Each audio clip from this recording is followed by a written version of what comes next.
you. And you indeed. I see Maureen O'Hara is saying farewell to Cork. She's selling her €2.3 million Lugdine Park set on 35 acres. And farewell, she's going, the lady of The Quiet Man and John Wayne and all of that. And she said her husband thought it was a wonderful house. Do you know why? Not because of the excellence of the kitchen, because it was perfect on the banks of the ocean at Glengariff for landing a flying plane boat, yes, sort of thing, you know. What sort of week has it been for you? Winter is set fair around us, isn't it? It is indeed. It's beginning to feel a bit more like the right time of year now. I think for a few weeks there we could have been fooled into thinking we could have been a bit confused. Yeah. So we're settling into a more normal feel, I think, for October. Yeah, good. I always say there's no such thing as bad weather. There's just inappropriate clothing. That's it. And then we're okay. Yes. All works well. I can never remember who that quote's attributed to. Rohan. It is totally mine. I invented that. I did, honestly. I did. It's true. It's true. Now, you're talking in the programme today about what?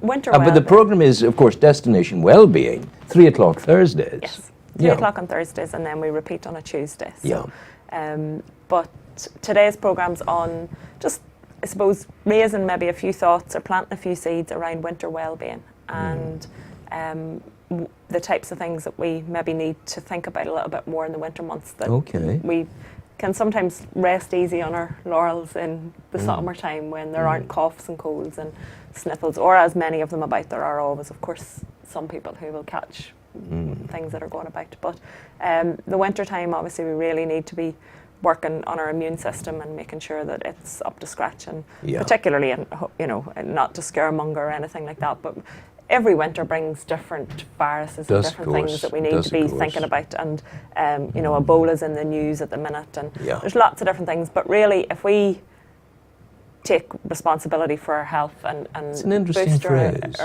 take responsibility, because good health doesn't come by accident. No. You do have to take responsibility. Yeah, we do, and it's not something that comes out of a bottle either. No, not at all. It's a whole, it's a series of different things. I mean, yes, there are certain foods that we can eat that will help.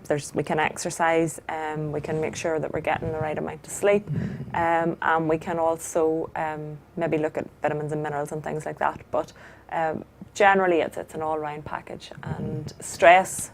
Managing our stress is probably one of the biggest things that can impact on our immune system. One of the lovely things about being that little bit older is that you're a very great bit wiser, and that kind of wisdom allows me not to be stressed. I never get stressed ever now. I came close to it yesterday when one of my colleagues came in with a serious enough cold, and he was sneezing and bucketing it out left, right, and centre. And I told him twice to go, and he didn't go. And as a consequence, I got the first tickle of some kind of infection, but I spat it from my being, and it didn't take root. So I was very pleased about that. Good food, good eating, and you know, lots of good, you know, hearty grub, but sensible grub, I suppose. What's your formula for fending off the winter blues? Well, when we move on to the winter blues, and we're probably, you know, that's a tendency to talk about mental health then. And I really think one of the biggest tools to keep our mental well-being sorted in the winter is a sunrise alarm clock. I definitely would be a huge Would you like advocate. to tell me what a sunrise alarm clock is?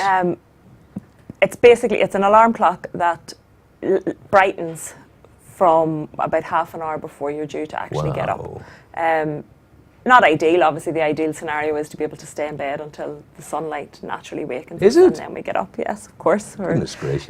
In the time before electric light, we would have struggled to have got up at any other time, because there would have been no light to do anything. And you would have had difficulty finding your bear skin to put on, or whatever. And whatever was needed. So we generally are programmed to work with daylight hours, and to sleep when it's dark and to wake. And so the winter months does affect our health, I think, on lots of different levels, but certainly in terms of the hormones that are released and how our body's programmed.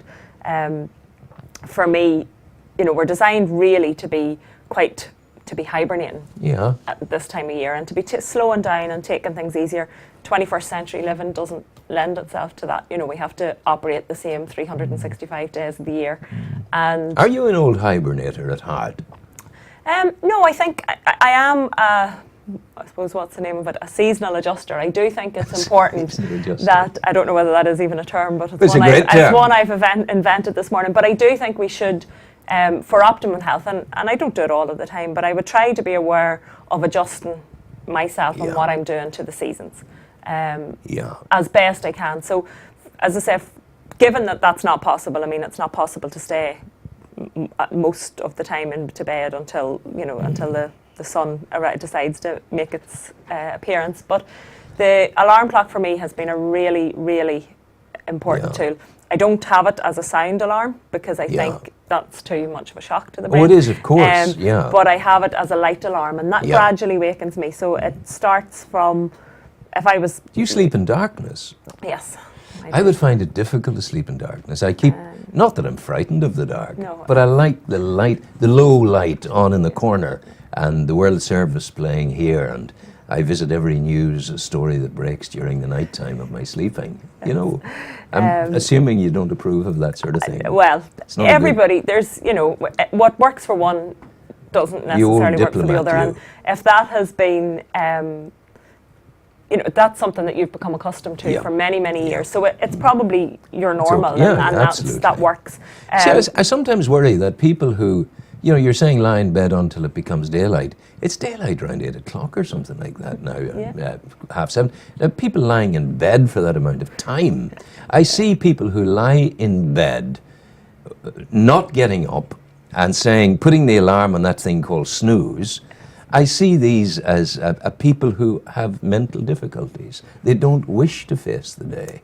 Well, and the day will not go away. They have to be up at it, shower, put on whatever they're going to put on, and go and. But I suppose again, everybody's routine is different. You know, there's no two people that have the same routine. Someone who maybe finishes work at 3 o'clock or 4 o'clock in the afternoon, being up earlier is okay. But if someone's maybe working till 6, 7, 8, 9 o'clock, and they're only getting home maybe at 9 or 10 o'clock at night. You know, there's no set patterns. And I think that's the important thing for our health and well-being, that the only person that we regulate our health on is ourselves. Because what's normal for me will be not normal for you, and won't be normal for someone else. Unless my leg's hanging off, then we all know it's not a good idea. We can't compare what is normal for us to what's normal for someone else. So you're doing something, and it's written across you there. It's the pre and postnatal depression advice and what? Support. Support. Now, what is all that about?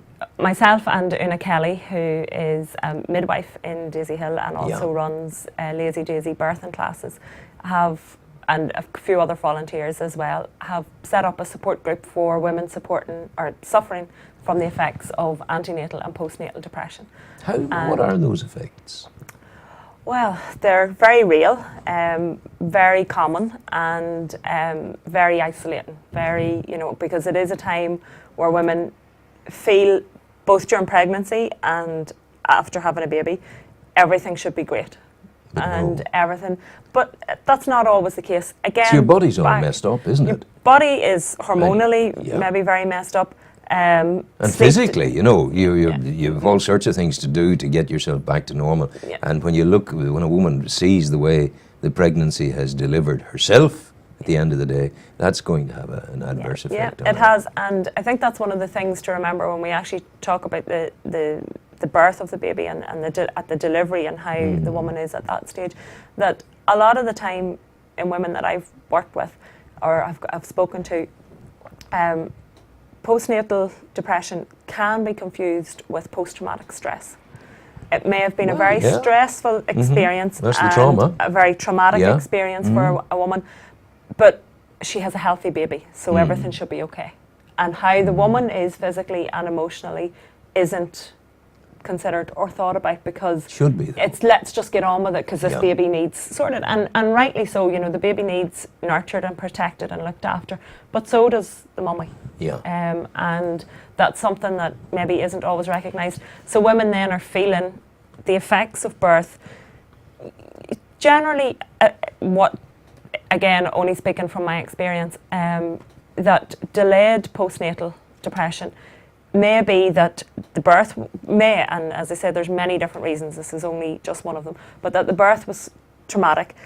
There's been chaos afterwards while this wee new life has been looked after and all has been supported. And it's not until that settles down, relatively, if it ever settles down. If it just once gets worse, it sort of balances. blinking that little thing as a teenager, and you're, where is she now? Yeah. Where is she gone tonight? That phase of where things, after about 3 months, maybe feeding patterns are sorted and things are there, and the woman then has time to maybe think about herself. You're drawn to this, aren't you? It's almost a vocation for you. Very because much so, I think. you have your caring arms and attitude around women in vulnerable times. Very much so, and I think it's, you know, that time of a new life certainly should be a wonderful time for women, and the more support that we can give women in that phase, because society has changed, times have changed, and women maybe are, a woman who maybe has worked and is used to being out and surrounded by colleagues and being challenged on a daily basis, maybe in terms of a career or a job, maybe then finds herself at home in a completely new phase for nine months after a baby is born.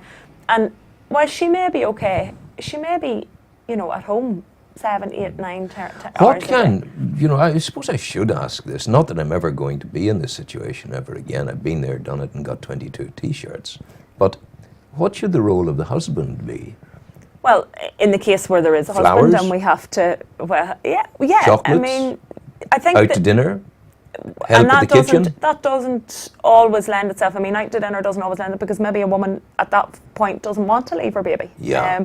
And not Take from a depressed perspective, but just from a nurturing and It's a natural again thing.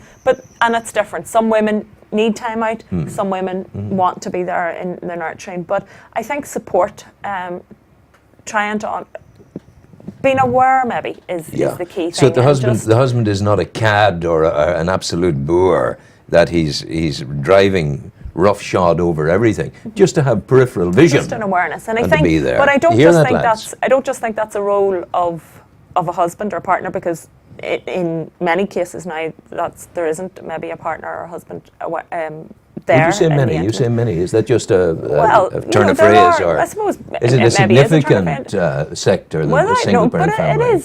It does exist, and it Oh, is no, it there. exists. So, and I think, you know, there are scenarios where maybe in other cases where husbands are working away. Yeah. You know, I mean, so I don't just mean in the cases of where it's a single parent family, but you know, maybe a husband's working in England, or he's working somewhere else that he's not at home. At that stages, and that's where we're at, and that's where society is. But I think so. I think we all can be aware.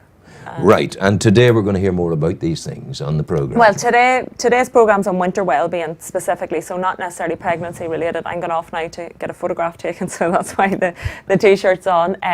But for anybody who is interested in finding out more about the Panda support group in the Newry and Mourne area, that we're on Facebook, so it's Panda Support Group, South Down, South Armagh, and we can be contacted there. Sometimes online support is beneficial as well, and if any woman is feeling, even if it's not as to the extreme or to the level of suffering with full postnatal depression, but maybe just struggling and needs a wee bit of support, please do reach out and get in touch, because one of us will meet for coffee, or you know, it's a very practical support that we're hoping to offer. The medical world can offer the medical support. Well, there's a support that we haven't talked about, and maybe it's necessary too. I'm sure it is. The support for a husband who finds himself in a totally new scenario. Suddenly his nose is out of joint. Yeah. He's no longer the king of the castle, the baby, you know. Yeah, that's it. And maybe he is